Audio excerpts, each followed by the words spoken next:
Welcome to the Alive Society podcast, where ordinary is canceled and playing it safe is not on the menu. Life is calling. Are you answering? I'm your host, Levi Cully, and we're diving headfirst into the stories of trailblazers, risk takers, and go-getters who've mastered the art of living life loud, proud, and totally alive. This is your wake-up call, my friend. We're here to shake you out of the mundane, pull you out of autopilot, and ignite the fire in your soul to become the main character in your story. Because life is too short to sit on the sidelines. It's time to own your passion, chase your purpose, and reclaim your aliveness. Get ready to laugh, cry, and feel all the feels as we uncover the secrets to fearless living. This is more than a podcast, it's a movement. The Alive Society is your tribe, and together, we're creating lives that feel like an epic adventure. So buckle up, hit play, and let's get alive. Welcome to the Alive Society podcast, and let's make this life unforgettable. Here with Jaiden Olsen, longtime friend. Yeah. And he's just an absolute baller. Dude, to get started, I just wanted to ask you, what's the best investment you've ever made? Well, I could take this any number of ways. That's a wide. Take it whatever way you want. I invested time, effort, and energy in picking the perfect woman to marry. And she has made all the difference for me. That's awesome. Patient. She keeps me close to my Savior. And she's my life. How long you guys been married? Almost 11 years. 11, so you hit the Big 10. We hit the Big 10, yeah. People say that there's a 7-year lull or a 7-year The hump. Over 7 or years. whatever. Yeah. Did you experience that? No. We joke that we had our humps during our dating relationship. Oh, She broke up with me a couple times and we got back together, and we joke that we got our rocky start during our dating relationship. And there's always some adjustments as you get going through life and figuring each other's life out. And I don't say that we're perfect or we're still figuring each other out, but kids are a big deal. We've got 4 kids. Yeah. We lost our first kid 2 years into marriage. So that was a big growing relationship for both of us where we really had to hang on to each other. Our oldest passed away. And we've got 4 more since then. And yeah, we've made money. We've lost money. Just the general ups and downs of life that have brought us close together. dude, that's so deep. I seriously, I thought marriage was just one of the 7 pillars of life, when I was single, and I just got married 5 months ago, and now I'm starting to realize that it's like there's a reason why everyone's married. Sure. There's a reason why God made it that way. It's so important. It plays into everything. It's like my big why now. Yeah. Now that I have a why, it's like a little easier to get out of bed and work hard, For sure.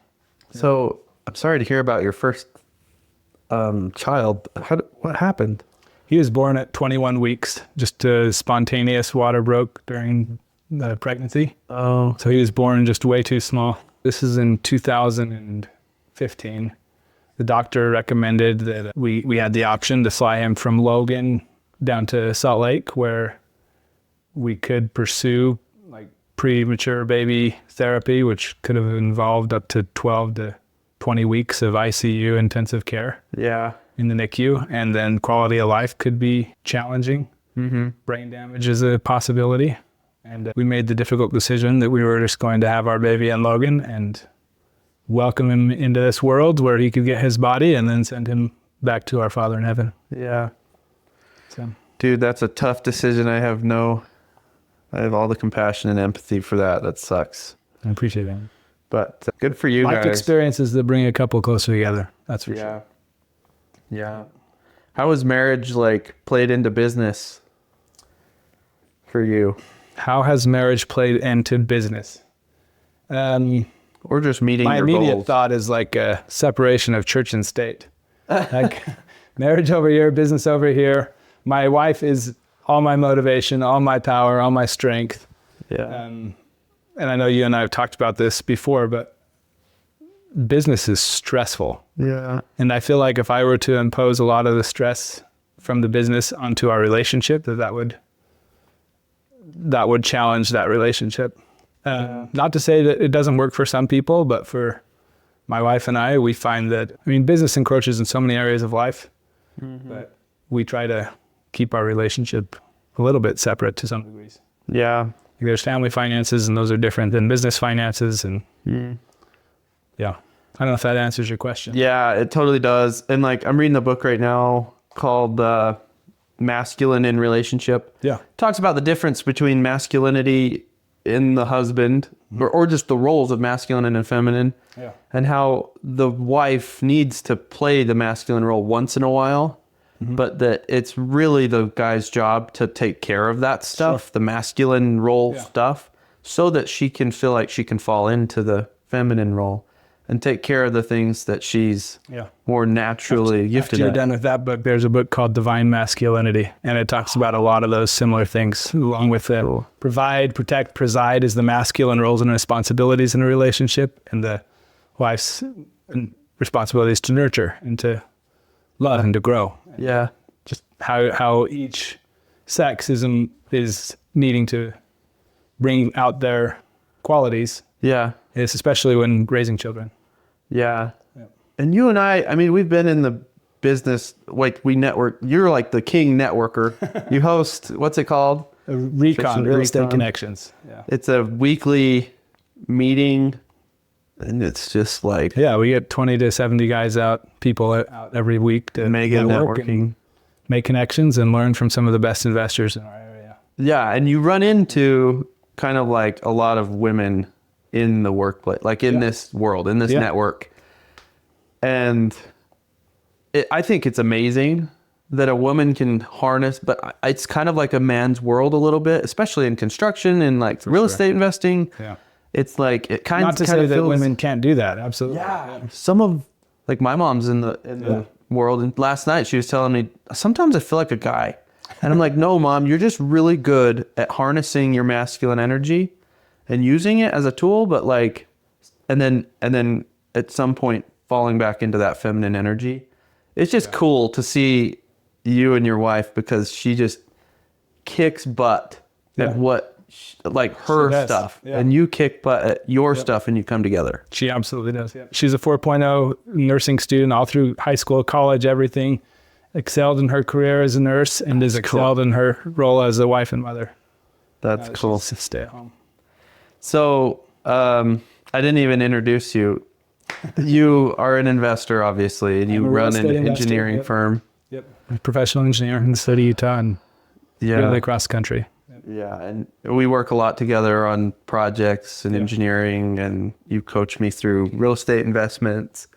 Let's talk about your real estate investments. Yeah. What's the best real estate investment you've ever made?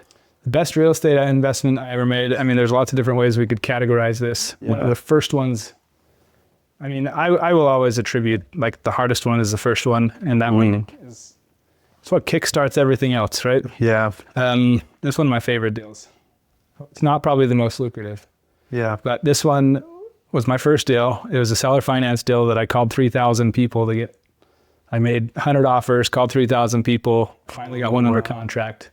The seller financed sixplex in Ogden, Utah. Sixplex is a rental real estate, 6 doors. Mm-hmm. I had it under contract for $525,000, which was like a 4 cap, which is not a great deal on the purchase price.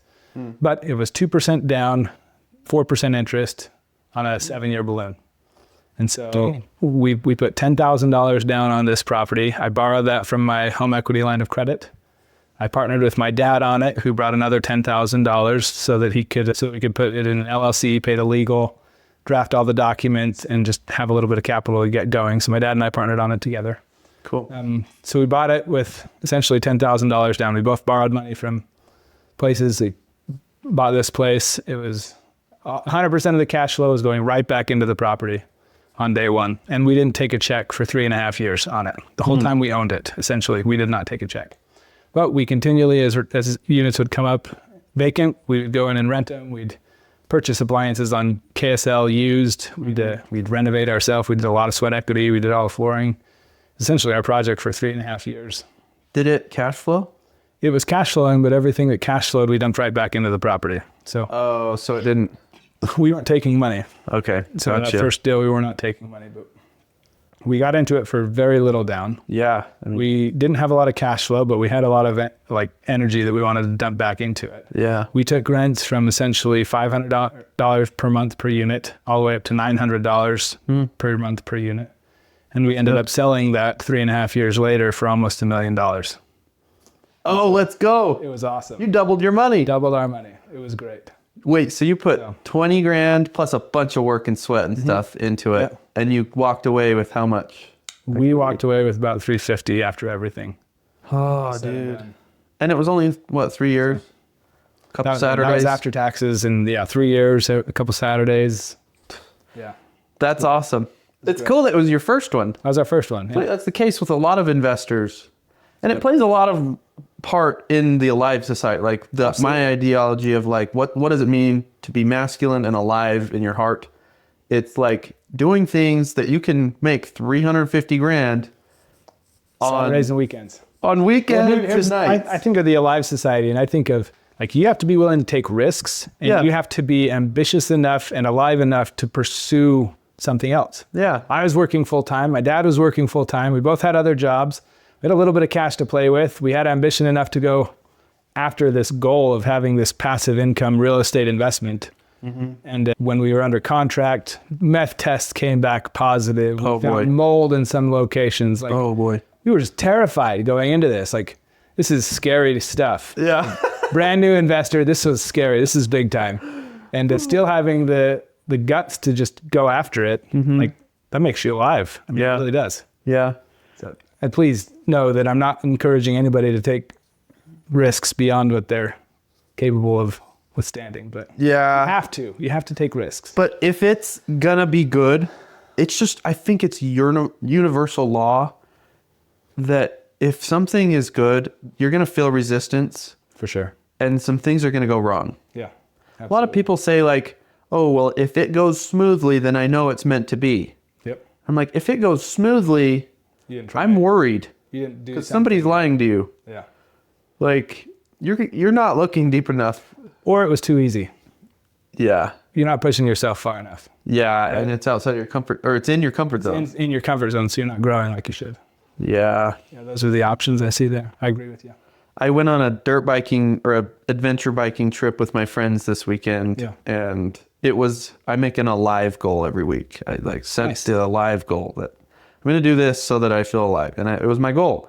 I said, I'm going to go on a trip and go ride, 300 miles through the desert at 60 miles an hour on my big 700-pound bike with all my camping gear on it. That's sweet. And it's so fun. But sometimes the adventure is in the conversations with the friends and not the ride. Yeah. And sometimes I'll be sitting there and I'm seeking and I'm feeling like I'm not very alive. But when I'm doing something like this, like taking some risk, my wife and I are buying a house or something or a rental, or we're starting a business, or like really putting our money and lives at risk, I feel way more alive. Absolutely. Yep. So it's like, And I think that it's important. Like I talk separation, church and state in my marriage with finances. And yeah, like I do tend to play more risky with business decisions than my wife is comfortable with. And Yeah. I try to keep those separate so that we're safe and secure and protected and provided for on the family side. And then on the business side, we do take risks. yeah, We've won some and we've lost some, yeah. for sure. Let's talk about that. What's been the toughest lesson that you've had to learn through making a big risk and it just going to crap? Toughest lesson, I immediately think like monetary loss, because those are sometimes the ones that hurt the most. What happened? I can think of two projects. The first one was a flip project we started in 2021. It took us 2.5 years, and we listed it right as interest rates were starting to climb. And construction costs through that whole time period were continuing to climb all the way through it. That time. We spent $1.05 million on the renovation on this project. We picked it up for $400,000. We ended up selling at a loss of $400,000 on that project. So that one hurt quite a bit. Lots of lessons there. Another one that I think I almost learned more from was my first development deal, land development. I bought 26 acres on a seller finance note with $180,000 down. We did all the engineering, legal, paid interest for 3 years, and submitted 18 different times to the city for various proposals and subdivisions, and they were just ultimately not willing to work with us. Ugh. We built up a legal case. My attorney was saying, yeah, you'll probably beat this. The state ombudsman ruled in our favor at the highest court in Utah, and it said, you'll probably win this. And my attorney said, yeah, you'll probably win it, but you're going to carry it for another 36 months at $7,000 a month interest, plus all the legal fees. Yeah. I'd already sunk $300,000 into this project, and I was going to sink another $300,000 over the next 3 years. And I made the difficult decision to walk on that one. That one was hard. Oh, so. Oh my gosh. People talk about risk. Yeah. But the upside on that one would have been just huge. I mean, yeah, upside, we were talking $5 to $6 million on that project. And it's hard. And I'm a small fish playing in a big pond. Yeah. If I was made of money, that deal would have made sense all day long. We would have made it. Yeah. But it's easy to see these massive developers, they'll sit on land for 20 years like that and just accrue interest and pay it off and whatever. Pay cash for it and just pay the taxes on it. That's ideal for some of these projects. Yeah. Just wait until time's right. And in real estate, that's the big thing that everyone kind of wants to do, I feel like, is develop, because it's just that's a really rewarding. I think a lot of people like the rent checks. Yeah, so that's that too. Piece, yeah. And it's hard to be or feel like the small fish in a big pond. Sure. With a lot of big dogs that want to see you die and crash and not work out. And unfortunately, sometimes it happens, but look at you now, dude. You figured it out. Now you're on to... I mean, we figured it out. We learned, and I've had some really good deals go my way. And, it's been a blessing. I've also got a business that's performing really well that keeps us afloat. Yeah. We've made some big swings. We've hit home runs. We hit base hits, and we've struck out plenty. Yeah. So you play this cool game that I like to play, which is running a business and then spending all the money on real estate investments. Yeah. I'm just curious, who taught you that? Who taught you this world, and why didn't you just go to college and get a job? I did go to college and did get a job. Okay. And I went to school for 7 years. Just backstory of Jaiden. Uh-huh. I graduated in 2009 from Snow College with an associate's degree, the same time I graduated high school. I was working construction as an electrician at the time. My dad's an electrical contractor. I was working toward possibly taking over his business at the time. 2009 hit. There's no construction work anywhere. I couldn't get a job in construction if I wanted to, and I decided I'd just keep going to school. So I went up to Utah State, where I finished a bachelor's degree and then a master's degree in engineering. Graduated from Utah State in 2015, where I then began working in Salt Lake City as a project engineer for a large engineering firm in Salt Lake, making $42,600 a year, working 40 to 60 hours a week. Whoa, that's a lot of work. It was a ton of work. For 40 grand. 40 grand. Yeah. So that's kind of my real world experience. Getting to the field, 7 years of school, going back into the workforce, making less than I was when I was working as an electrician 7 years previous. Oh, dude, percentage wise, how many people in the world does that happen to, do you think?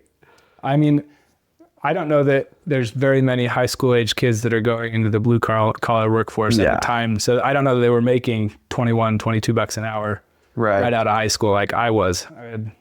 I had 3 years of experience in the field because I started as an electrician when I was 16. So I may be a unique experience. Yeah.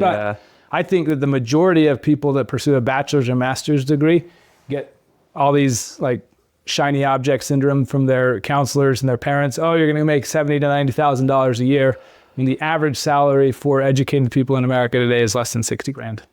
Yeah. So they get kicked in the teeth when they go into the real world. That's a crazy statistic. It's crazy. Less than 60 grand.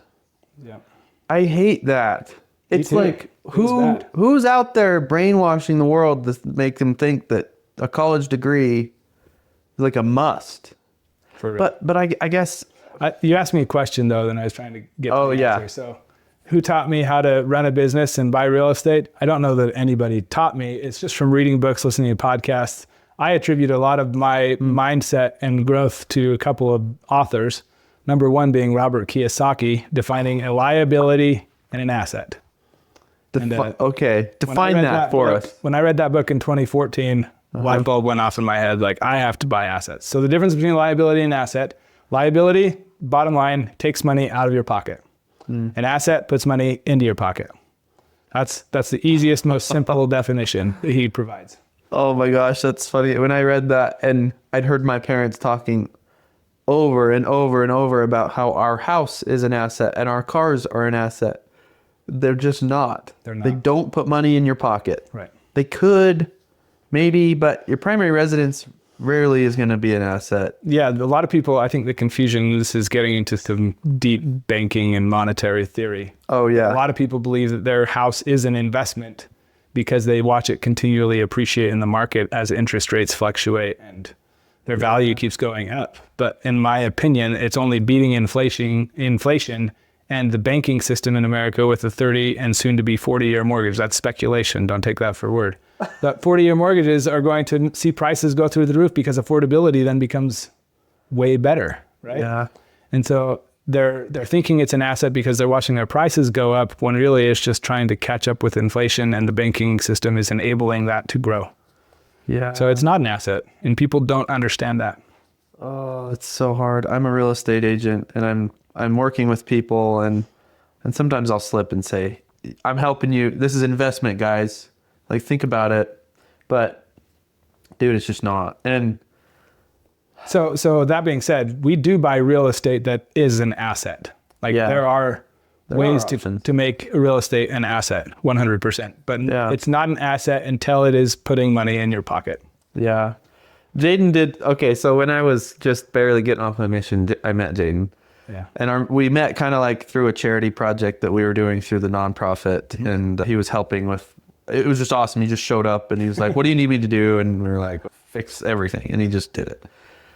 And then for some reason, like, we kept talking, and I was doing epoxy floors at the time, and I did an epoxy floor for you. And then when I came, you were doing an open house on the house because it was a flip. Yep. And you had your Corvette in the garage. Yeah. The Corvette on the license plate said growth. Yep. And then your truck parked outside, the license plate said mindset. Yeah. Like growth mindset. Growth mindset. So cool. Anyways, that Corvette, I was just reading Robert Kiyosaki. I was learning about the difference between an asset and a liability. Yeah. And I was like, dang, this dude just must be doing really well to have such a big liability. It's Corvette. It's brand new, super cool Corvette. And then I later learned that you were renting it out, right? I was, yeah. Yep. How'd that go? Terribly. Really? It was such a bad decision. So, little backstory with that Corvette. I had this goal in my business to 10x the revenue in my business, my engineering business. Okay. And what did that look like? So I was taking it from $5,000 a month to $50,000 a month. Huge amount of growth. Cool. That's awesome. Gross revenue. That was one of my 10x. business goals. That was January 2021. 10x my revenue. And I had a goal. That's cool. A deadline on that goal of end of quarter one. So by March 31st of that year, I had to 10x the growth of my business. The reason that I decided to do that was because real estate was taking up enough time, effort, and energy that I was having a really hard time splitting my time between the real estate stuff and the engineering stuff. And I just said, I either have to see what I can make of this or just drop it all together. So I gave myself 3 months and I said $50,000 a month is going to be enough that I want to keep it. And so I set a really big goal. And I am a big believer that if you can anchor your motivation in pleasure versus pain and make the goal big enough, you will find a way to accomplish that goal. So for me, that pleasure goal for this really big, massive monetary goal that I was trying to achieve in my business was this 2021 Rapid Blue Corvette Stingray. You can see on my vision board up here that was on my vision board. Yeah. Now it's the McLaren 720S Spider. We're getting there. Let's go. But over the next 3 months, I hired a couple people and we 10x'd the revenue in my engineering business, which was just a huge, like, talk about growth mindset. I learned so much from that 3 month experience that was just mind blowing to me. Wait, you said 3 months? Yeah, 3 months. In 3 months, you hired a few people and 10x. 10x. Yep. It was wild. Crap, So March that's 23rd, 7 a.m., I crossed the $50,000 a month threshold in 23 days of March. And 7 a.m. hit that goal. I went upstairs and told my wife, we hit that goal. That's huge. And I said, I don't think I'm going to buy this Corvette. Like, I don't need it. It's not an asset. This is a total liability. Yeah.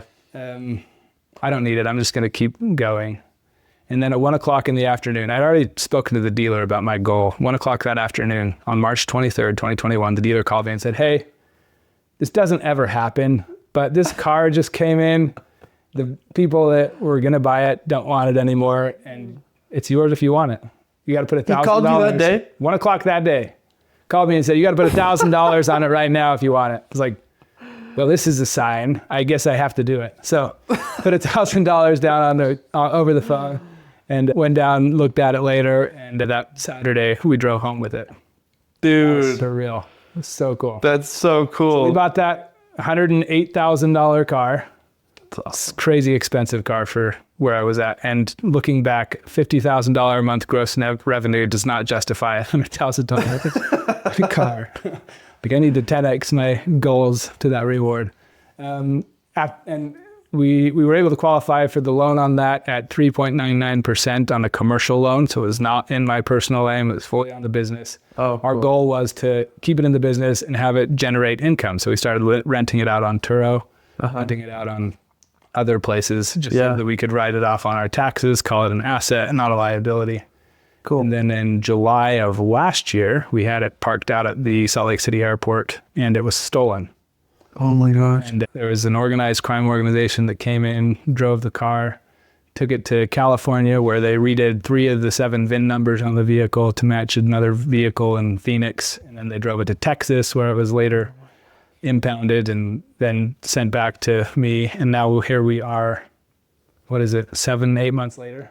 And I'm finally going to get my car back after legal insurance and claims and everything this weekend. So I'm going to have my car back. Oh. I'm not sure what I'm going to do, but And the VINs? Are they just VINs, we flew in the GM engineer from Detroit. He came out and redid everything, scanned all 15 modules on the car, swapped out the VINs. And so it's all clean title, like it's all good, but a nightmare. total nightmare. Yep. Oh my gosh. How did it get stolen? There was this is from the police reports, this organized crime organization somehow had a key fob cloning device. Oh. And the way you rent it out on Turo is you have a lockbox on the vehicle that has a key fob located inside that lockbox. Yeah. So they just have to be within 20 feet of the key fob and then have a Corvette blank that they can scan and clone to that key fob. So they scanned it, cloned it, unlocked it, and drove off. Like, no damage to the vehicle. Except for when they got into the car, they ripped out the OnStar module and the tracking devices in the parking lot of the airport and then drove off with it. Pretty intense. The odds of that happening to you are so low. I know. Like, Salt Lake City, Utah, that's maybe down by the border, maybe in Texas, maybe in Crazy. Phoenix, but Yeah. gosh, dude, what the heck? So, If you're out there Crazy. listening, you suck. that's right. But you're going to get your car back. Get my car back. That's cool, though. It's That's been cool. interesting. I mean, liabilities versus assets. We bought this car and we've watched it slowly depreciate. Like Kelly Blue Book Value says it's now $58,000. So talk Yeah. about liabilities versus assets. That's a major liability. Yeah. If any of you bought a Tesla in the last 4 years and went to try and sell it, you're now realizing it's worth about as much as a nice lawnmower. I've experienced Electric that too. lawnmower. Yeah. Ryobi from Home Depot. That's right. So we were talking about the mindset of like placing kind of a reward, a happy reward for reaching a goal, a pleasure-based rather than fear. Yeah. I've heard that in so many different lights, Yeah. try to live a good life out of love instead of out of fear, or run towards something, don't run away from something. Yeah. Because if you're running away, even in I was on the swim team in high school, they're like, don't look at your competitor, run towards your PR, don't run away from your competitor. Yeah. In the lane next to you, because if you got your eyes on the prize, it's good. And we're sitting. The easy way to think about that, this is explained to me by a mentor, is we have human beings, our nature is to flee from pain or run towards pleasure. Those are really the only 2 types of motivation that we can tap into in our psyche. Yeah. Pain or pleasure. Yeah. And when you talk about running away from pain, a lot of people will say, if I can make $10,000 a month and cover all of my needs, I will be out of pain. My family's fed. I've got a roof over my head. I'm paying all my bills. $10,000 a month will keep me out of pain. Yeah. And do you know what happens? They'll hit that $10,000 a month, and then where can they go? They have nowhere else to go. They're out of pain. Yeah. So you have to figure out in your mind how to switch your motivation to pleasure, and then you have to figure out how to define pleasure. Yeah. That's another thing. And so if you can figure out how to set goals that are not tapping into pain, and that Corvette for me was like so far out there that there was no other reason for me to get that car other than I was seeking pleasure. Yeah. And there's lots of different ways that, like, I'm a gun collector, and a lot of the time I can justify my gun purchases by, like, I'm preparing for, like, worst case scenario. Like, I'm preparing to keep my family out of pain. Yeah. And a lot of it is like pleasure, but they kind of cross over a little bit. So the Corvette was like, this is nothing but pleasure. Yeah. So far out there. Because you could probably keep your family safe with like a $100 22 pistol. Probably, yeah. But we really need to look good when we're fighting off the bad guys. That's right. That's the pleasure side. Yeah. That's so cool. I think that mindset's just so important. Even in so important. like, I've been in this world of like addiction recovery with pornography, and it's like the same thing. It's like, are we running? If you think about all day, don't look at it, don't do it. In any addiction, whether it's Diet Coke or Coke, like if you think about, don't think of a pink elephant, don't think about pink elephant. You're imagining a pink elephant, right? Yeah. And it's like constantly, if I'm just thinking about the man I want to be, what kind of dude am I going to be, and envisioning that and just becoming that, it just happens. That's the natural consequence. Yep. Yeah. And so like, when you set this 10x goal, like that's just so huge. Like you did that. Huge. It's huge. It's awesome. Like it takes massive. Were you like looking at the picture of a Corvette every day, or thinking about and envisioning and doing all those January 1st, I set that goal, just like all New Year's resolutions, and we don't have to talk about the quality of New Year's resolutions, but that Friday, like I have a goal to take each of my kids out one-on-one every month. And that Friday was my one-on-one time with my then 2-year-old Brooks. Mm-hmm. We went out for ice cream, and we went to the Corvette dealership and sat in the driver's seat of this black Corvette Stingray. Oh my gosh, cool. And I held the key fob, I put it in my pocket, just totally envisioning like how I'm going to feel when I drive this thing off the lot. Like visualization is critical. And I think that's an important step that people miss, is like seeing yourself actually accomplishing that goal. Yeah. So that Friday, it was like January 3rd or 4th, I'm sitting in this Corvette with my 2-year-old, just went and I got ice cream, sitting in this brand new car, just envisioning myself driving this off the lot in 3 months. Yeah. And then, a lot of like intentional effort. Like you can see up on my board here, my next goal is $600,000 a month. $585,000 per month is my next goal. Oh my God. And I am still trying to figure out what pleasure is going to, like what's the pleasure reward that I'm trying to get out there that's going to justify that kind of revenue. Yeah.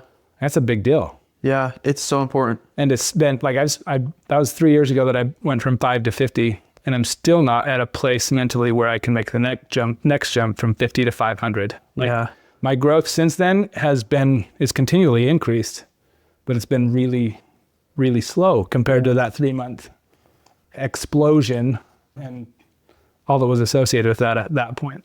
Do you think that you have it within you? Like you just have the potential, you could do it. It's just your brain's holding you back? Or do you actually lack the knowledge? I think both are true. Really, I do. I mean, the whole aspect of growth mindset is that you believe that you are capable of becoming more than you currently are. Whether you're missing the knowledge, whether you're missing the mindset, whether you're missing whatever piece you're missing. Yeah. I still believe that I am worthy, I am qualified, I am capable of becoming equal to or better than any other person on this earth, because I am a son of God just like they are. Cool. Like that is the mentality that you have to have. Yeah. Whether I'm like, we are our network and you're one connection away from achieving these things. You hear all these phrases, but bottom line is I believe that I can become whoever I want to become. You got it within you. I've got You're just born with it. Yep. That is the coolest part about being a Christian and having a Savior is that, dude, we were made in the image of a God that is unstoppable. Absolutely. And that our potential is what we were born with. Our worth is we just started this life with the worth and it's set. It's And it does not change. No. Whether you're at the bottom or the top, you are still yeah. son or daughter of God. And I love that, dude. It's like Jesus Christ, when he was on the earth, he was not hanging out with the people I would have thought that a God would hang out with originally. Yeah. He was hanging out with, honestly, the bottom of the so-called totem pole. For sure. Like, that was really eye-opening to me when I watched The Chosen for the first time, because it just depicted who Mary was and who, Yeah. I don't know, Matthew was, and who all of his disciples were, and they were no more than just his friends. I mean, they kind of just hung out. Sure. And he asked them to leave what they're doing. I don't know. It's just so cool, and Absolutely. you speak it so well. It's you're not any better than anyone else.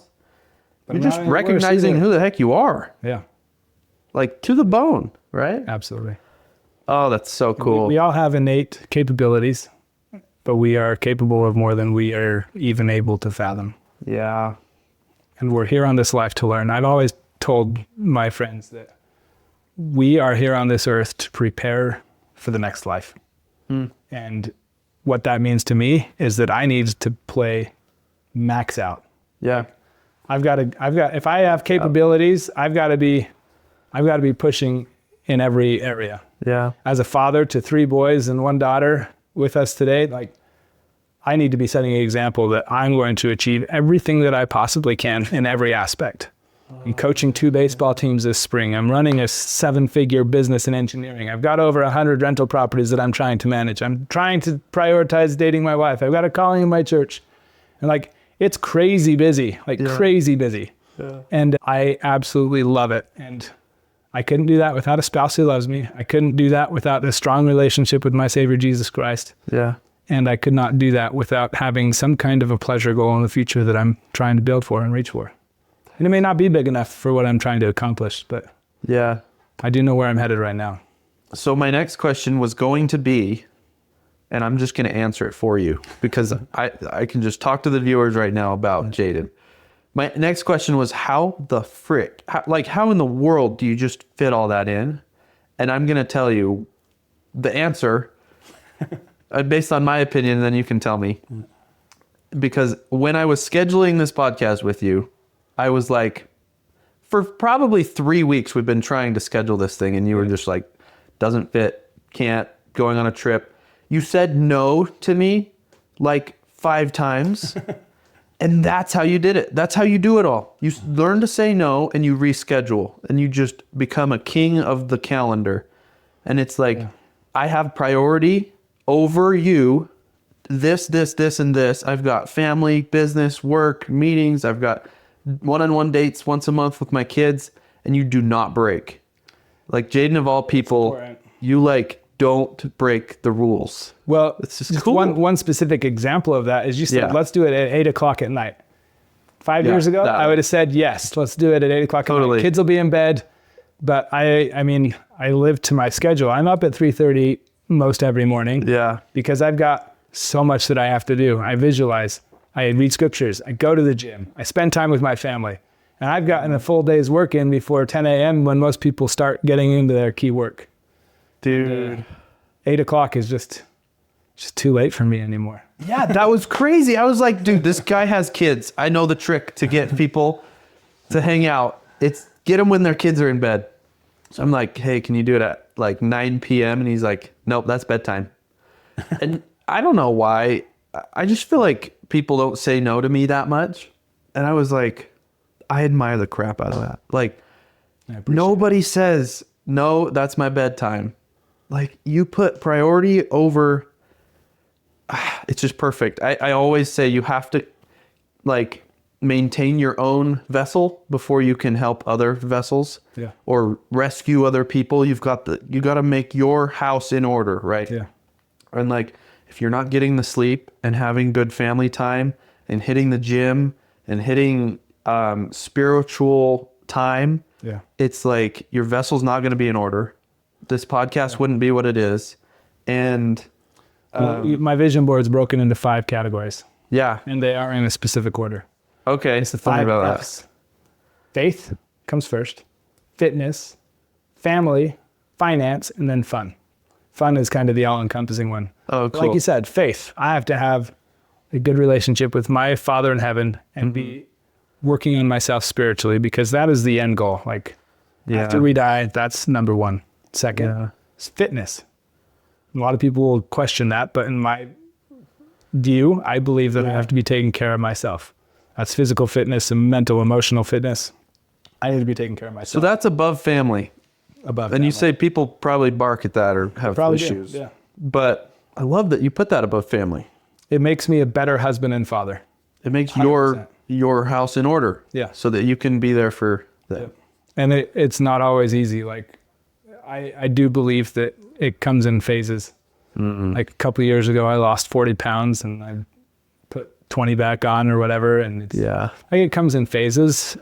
We had a baby in the last year, so that's probably adding to that too. Yeah. But you have to recognize where your priorities lie. Like if I were 40 pounds heavier, I wouldn't have, like yesterday we went to a park with my kids and they wanted me to roll down this big, huge hill. I'm 35 and that may not sound like a big deal to you, but you start rolling down this big hill and you're going to feel it the next day. Yeah. I believe that I'm prioritizing fitness so that when I roll down a big hill and we were playing pretty rough, like head over heels, somersaulting down this big hill because my kids think it's awesome. And I wouldn't be able to do that if I was 40 pounds heavier. So it does make me a better dad Yeah. and a better husband. Oh my gosh. Because your body is an instrument, not an ornament. Absolutely. And I love that saying. You're like, I've not heard that before. well, my therapist told me, because I just gained like 50 pounds since I got married and I'm feeling very down about it. And he's like, dude, it matters more that you can go play with your nephews Yeah. and do your fun activities and feel good about it than if you look good on the shelf Yeah. or on Instagram. So I'm like, heck yeah, dude, that's awesome. I'm going to start going running every day than building my biceps. Yeah. And Yep. yeah, it's just, that's cool. It's so important. And in that aspect, I think that my wife and I really excel, where we prioritize faith, fitness, family, then finances, Yeah. and then fun after that. Yeah. And does fun just fill in the gaps, or do you intentionally I've got- plan it? I mean, it's definitely intentionally planned. Okay. Like fun is intentionally planned because you don't have time for it if you try to fit everything else in. Like, Yeah. I've got a daughter who was born on the 29th of the month, a son who was born on the 5th, the son who was born on the 4th, and the son who was born on the 26th. And so every month when that time rolls around, the 26th is one-on-one time with that son, the 4th is one-on-one time with that son, the 29th is one-on-one time with my daughter. And like that's just in our calendar. It's recurring every single month, one-on-one time. Wow. Fun, we try, like we just sat down a couple weeks ago and planned family vacations for the summer. We don't know what we're doing, but it's in the calendar. We're going to be gone Thursday to Saturday this weekend. We're going to find something to do. And you talk about time management, and that's something that you absolutely do have to learn, because time is the most valuable asset that we have. Yeah. And More valuable than money. as an engineer or a structural engineer, people need you now. Or actually, they need you yesterday. Yeah, And when they call, they're like, they're in a pickle. for sure. Usually. And They're not really thinking far ahead. They're like, I need you now, get it done by the end of the week. And it's like hard to say no, but yeah, you got it set up so well. That's super cool. we try. We're still learning for sure. Yeah. Systems and processes. Like I recently bought this hotel down in Manti, Yeah. and it's been my biggest life lesson in business so far. We bought this 24 unit motel, came with a 6,000 square foot restaurant attached to it. And it came with 8 employees, Oh, which is cool. And you sold a business that had employees. This is my first time buying a business with real estate with employees. Yeah. It was just mind opening to me that I could buy somebody else's systems and processes. yeah. Like I've been just buy real estate. You bought a I've been business. spending 6 years building my engineering businesses, trying to figure out how to put systems, processes, people, pieces in place to Yeah. build this business. And it is so hard. Yeah. But buying this real estate asset that has individuals already in place, management team, cleaning team, It's been a mind-blowing experience. I bought that one on seller finance, but like, I don't have to be there every day. I don't have to be. How much time do you put into that and managing those people? Like, do they have questions all the time and whatnot? One phone call a week is pretty average right now. Oh, dude, that's nothing. Yeah, it's not bad at all. So you really did just buy a system that works. We bought a system that works. Bought the owner out on seller finance, pay him $8,000 a month. He's happy. Oh, like mind-blowing. Like I'm gonna be doing a lot more of that moving forward. Buying other people's systems and processes. You think that was like monumental in your future? Absolutely. Like having done that? Absolutely. I'm working on building a 75 unit hotel up in Idaho. This hotel is going to be a flagged hotel, meaning that it's a national franchise. There's a few reasons that I'm doing it. Oh, one of the best reasons is because I can buy for $40,000 their website, their systems, their processes, their phone calls, their scheduling, their HR teams, their training tools. Just for 40 grand? For 40 grand. Like that's the best investment that I think I'm ever going to make. Oh my gosh. Dude, and that many units, I mean, 40 grand is nothing. 40 grand is nothing. You could just get cheaper doorknobs. Yeah. And there's your 40 grand. Something like that, sure. you know, downgrade one of the things. Yeah. Oh my gosh. I love how casually you're like, so I bought this hotel and then I'm building another hotel. Like, I'm just like, what? Only with Jaiden would you get that kind of comment. It's awesome. It's fun. I mean, yeah, we've been working at this for a long time. And okay. You come with like, take enough risks, lose enough money. The bigger you swing, the more natural it feels. That's awesome. So if you could like kind of just get your life on a line graph where the y-axis is kind of like how alive you've felt, and then the other x-axis is maybe time. Yeah. At what points in your life have you felt the most alive and why? Because out of all the dudes I know, you're like one of the most alive dudes. That's why you're on my podcast. I appreciate it. I mean, the wall behind us says that I'm alive. That's right. I'm alive. I think aliveness comes with the ups and the downs. Like, wow. You feel alive when you are experiencing rough, raw, beautiful emotion. And you are tapping into the divine. Like times when I've felt most closely to my Savior are the times that I feel most alive. Whether that be down in the dumps or whether I be on cloud nine. Getting married to my wife, very spiritual experience. Yeah. Felt very alive. Welcoming a new child into this world, very alive. Wow. When I'm aligned with that Son of God, who I know is out there somewhere making $585,000 a month. Yeah. When I'm aligned and I know I'm moving in that direction, I feel very alive because I'm fulfilling my potential. Yeah. I can tell you the time when I felt least alive. Okay. When I graduated from school and started working as an engineer, making 40 grand a month, looking at the guy next to me who was 70 years old and he was making probably 80 grand a month or a year, sorry. And just looking at their quality of life and lifestyle, like this is not what I signed up for. Like I quickly need to make a decision that I'm going to be changing my course or I need to be locked in for the long haul on this path of 40 to 60 hour work weeks, making 80 grand a year. Like that was rough. Like I knew that I would not be fulfilling my potential in that capacity. Dude, that's so big. That feeling that you just described. But it's so funny that you say that because this message goes out to those people. Yeah. Like I'm trying to wake people up. You got to be aligned. And like, I wonder how many people are doing that today. Right now, it's 10:30 on a Monday morning. I wonder how many people are sitting here at a desk clacking keys for somebody else's dream. I think that creation may sum it up perfectly. What are you creating?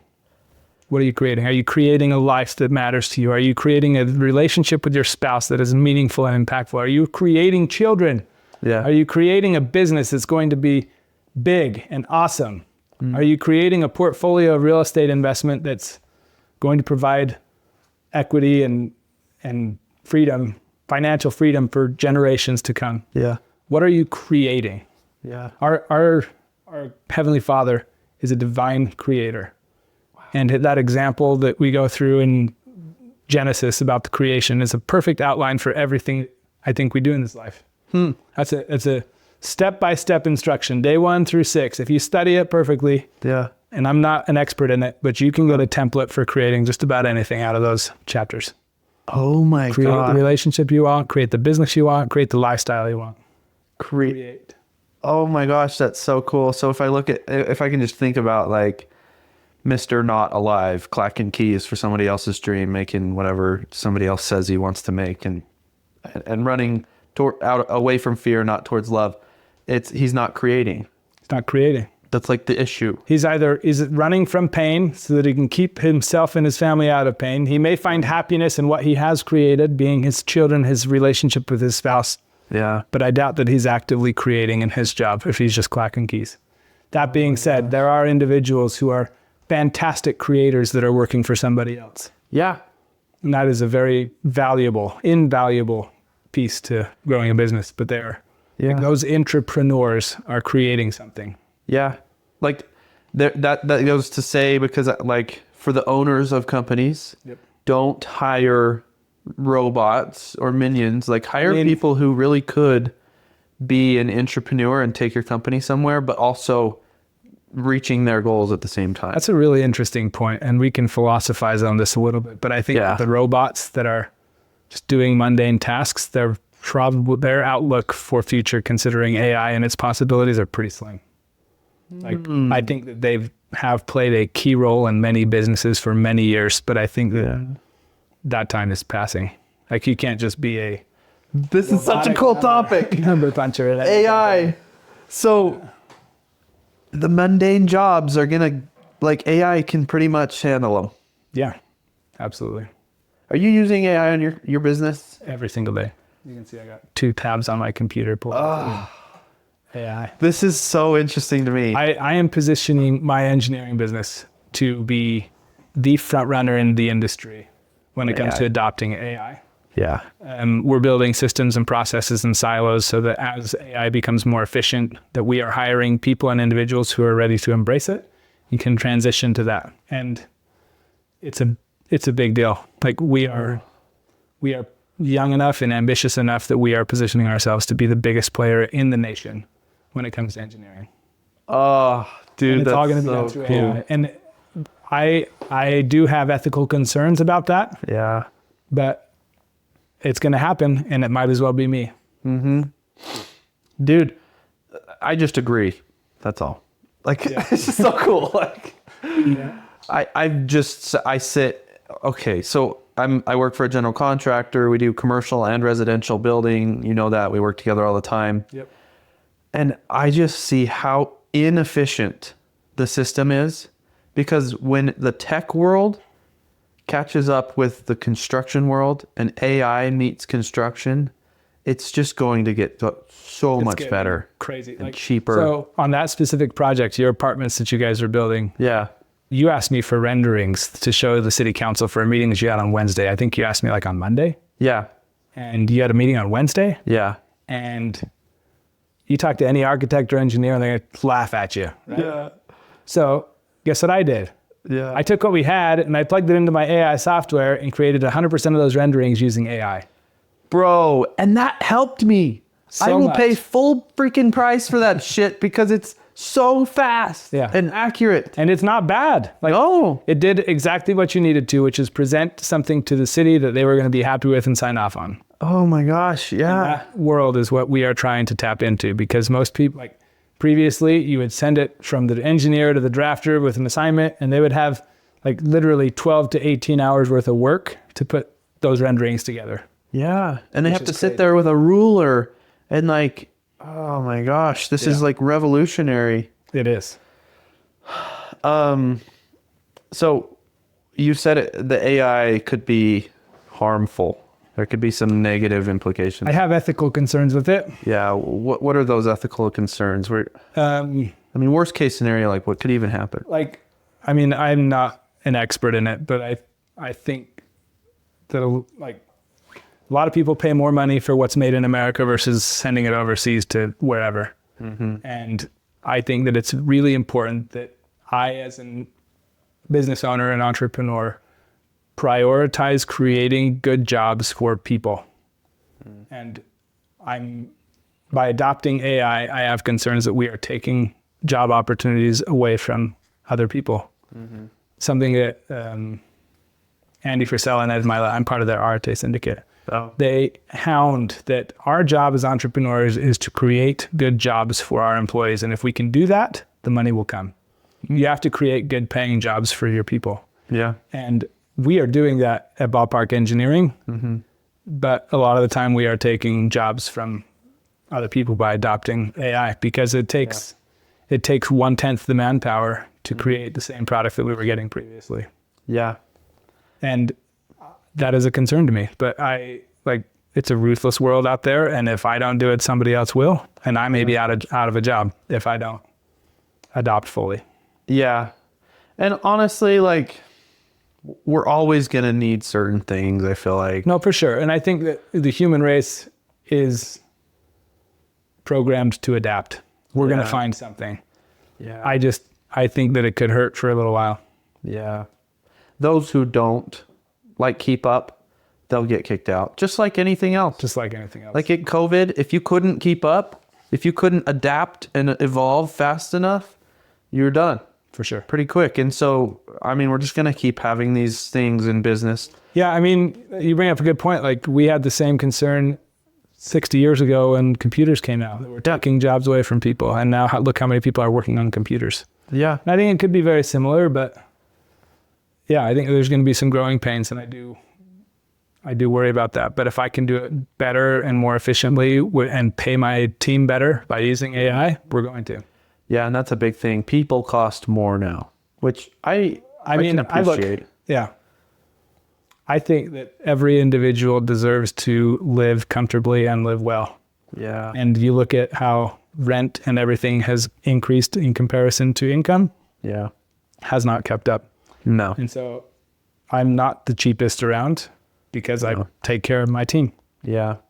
And that's so important. Like, take care of your freaking employees. Like, they're human beings. It's important. And it'll always come back. I hate talking to people who use their employees as their own personal gain. Yeah. And they don't want success for their employees. They're using their employees to get success for themselves. For sure. And people can smell it from a mile away. Like, it's disgusting. Yeah. As a business owner, I think it's important that I am building my life and my vision around everything that I'm doing. I've got my real estate, I got my business, but I'm trying to build a company where my employees can have a dream and vision and build their goals within my system. Yeah. And that is a challenging thing to do. Yeah. Like, if I can build a company that's big enough and growing enough that my right-hand man can have goals that are as big as mine, I would consider that a huge win. Yeah. In the epoxy game, I started going towards paying my guys piece rate and commission rather than hourly or wage. Did you give pushback initially? Pushback initially, but my 18-year-old sales guy was making $100,000 a year. Which is probably more than you were making. Yep, double. Yeah. And the guys who didn't evolve on that, it was a struggle. For sure. Super tough. And I love that. That's kind of like, I mean, it has to be the future. Like, everybody works off of a percentage. On a smaller company, it works great. Which just brings my brain to this topic of, like, I don't know. I just feel like there's a lot of brainwashing going on, that telling people that they have to be ever so qualified to do X job. And how qualifications, I mean, in your world, qualifications mean a ton. Like, you got to have a license. Engineering stuff, it is, yeah. But in my world, I've never needed a qualification. I just show up and start saying... real estate end, like, what qualifies me to be a landlord? Yeah. Nothing. What qualifies me to buy a freaking hotel or to build one, for that matter? Nothing. You just got to do it. You just do it. Take the risk and go. And that's so big. Educated risk. Yeah. And that's why you're, like, alive. Yeah. Like, a lot of people, I don't know, they'll ask, like, in my coaching program, We talk about this all the time, how people get stuck on how, and how the difference between an alive man, alive in his masculinity, and I don't know what to call it, a sleep guy, is that he's not asking how, he's figuring out how along the way. Yeah. And like, there's One a lot instance of of that really quick. uh-huh. I was working really hard to find these commercial real estate deals. This was before, like shortly after I bought my sixplex in Ogden. So it was my second real estate. Oh yeah. Okay. I put an 18-unit apartment complex under contract with $10,000 non-refundable earnest money. Oh my gosh, that's a lot. Scary. Non-refundable. Yeah. I had 10 days to close it. 10 days. 10 days to close it. That was scary. And you were just scrambling for money? I needed $2 million to close this deal. Oh my gosh. And I did not know where I was going to get it. I did not know what even if I was going to be able to buy it. I borrowed the $10,000 from my line of credit, and I did not tell my wife about it. I don't recommend that. But $10,000 gone, paid to the seller. We got the contract, and I needed to find $2 million to close this freaking thing. Yeah. I did have a network, and I'd been talking with people for a few months, years even, and I called 3 people and said, hey, I've got this deal. It's a deal. Like, estate 18 units for $2 million. I just need help. Like, it was a good deal. It was in Salt Lake City. Like, it's a crazy good deal. That's a great deal. The seller had a 1031, so he needed money fast. Cool. And the third person I called said, yep, we're doing it. I'll bring you a check. And we ended up assigning that deal to him in less than 10 days for $2.1 million. So I made $100,000 in 10 days. And that was scary. So he assumed the deal. He owned it. He assumed the contract. He bought it. He ended up selling it 3 months later and made another $400,000 on it. When he, like, if I had known this much more, we'd have been in his shoes. But when you know people, you make things happen. You take big risks. Yeah. But I knew it was a deal. Like, I'd done enough research, education, and understanding to know that was a deal. So I don't recommend just going and doing that. Yeah. But be able to take those big risks is a big deal. Yeah, and it takes some cojones. Big time. You've got some freaking guts to do that. And I probably have, for better or worse, bigger cojones than a lot of people. Like, I've lost $1 million in real estate in the last 6 years. Yeah. Like, literally. You have. And but at the same time, you're hitting these grand slams. These short-term grand slams, like your first deal. Like 350 grand in a and then 10xing your company in 3 months. Yeah. Just like, you've proven that it doesn't take time or qualification to reach one's goals. It just takes mindset. It just takes mindset and faith. I mean, Mindset and faith. That comes down to the same thing. yeah. Like, I'm doing a project in my engineering company. It's the first 6-figure contract that we've landed in my engineering company. Wow, that's For a great. Fortune 500 company.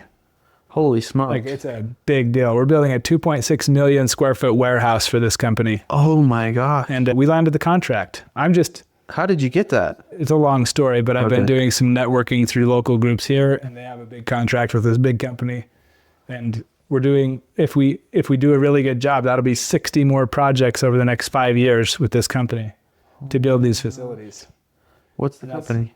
I'm not going to disclose that here. That's fine. But it's a big deal. And I'm just small little me doing big projects for these companies. Talk about fake it till you make it. Like, you just got to create, align yourself with your end goal and create in your capacity. Yeah. And things fall into place. They literally fall into place. Yeah. If you are aligned. And I give you all kinds of resources with finding that alignment, but acting in alignment and just taking action when you are aligned with your end goal, with your true self in the nature of the God who created you, will land you places that you can't even fathom. That's the one-liner for the whole episode, dude. It's like, get aligned with who you really are. Absolutely.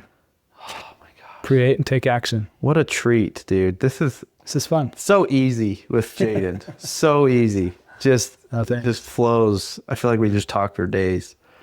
Yeah. Oh, that's awesome. My heart is full. If you were to just share with the Alive Society one thing that you have learned that you think is the most important, what is it that we haven't talked about yet? Or maybe we touched on it. faith over fear. Like you can get stuck in fear and paralysis for years. I've seen people be stuck in paralysis for years. They can have $1 billion idea sitting in the back of their head and they just don't know where to start. And so because they don't know where to start, guess what's going to happen?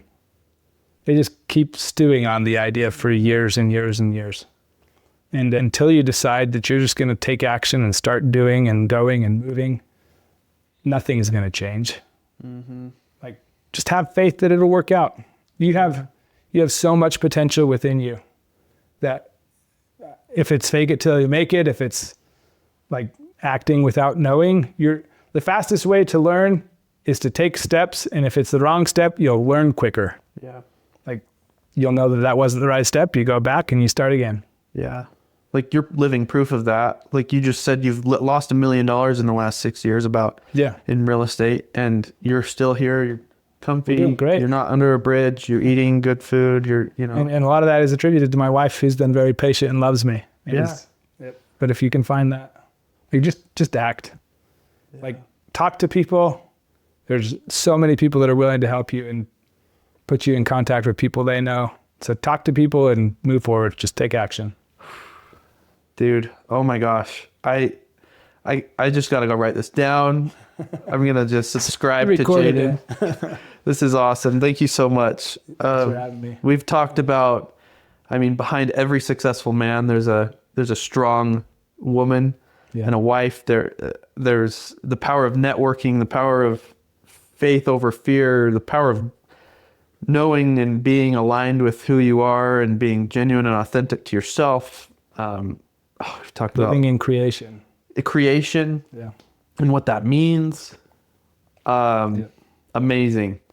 Well, how can people find you, Jaiden? Where are you follow at? me on Instagram, Jaiden Olsen 23. You can follow me there. Follow me on my website, Ballpark Engineering, Ballpark Properties. Keep in touch. If you got real estate deals, bring them to me. Yeah. Hijack that. Yeah.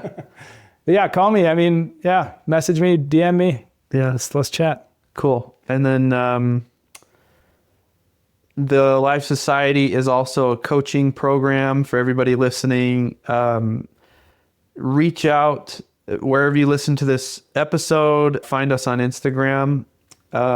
We've got a weekly call that's free, and we're a community. So we've stayed close. Jaiden's been on the calls. It's been an amazing thing. And if you want to hear more about this, follow us on Instagram and follow the podcast. Give us please, if you're listening to this, I do this for free out of my own pocket.